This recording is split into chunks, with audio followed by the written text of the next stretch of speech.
নমস্কাৰ মোৰ মৰমৰ ইউটিউবৰ বন্ধু বান্ধৱীসকল, শুভ সন্ধিয়া। আমি বৰ্তমান আহি আছোঁ মহাপুৰুষৰ যিখন পালনাম থাম ৰংগং সত্ৰলৈ। বহুত আশা আৰু সপোন আহিবলৈ, কিন্তু আজি আশাটো আমাৰ পূৰণ হ'ল। লগতে মোৰ ভাইটি চন্দ্ৰকমল আৰু লগতে মনজিত, এই দুইজন আমাৰ লগতে আহিছে।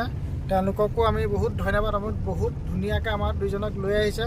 2 ঘণ্টা আমাৰ কাৰণে ৰৈ আছে ইয়ালৈ আহিবলৈ।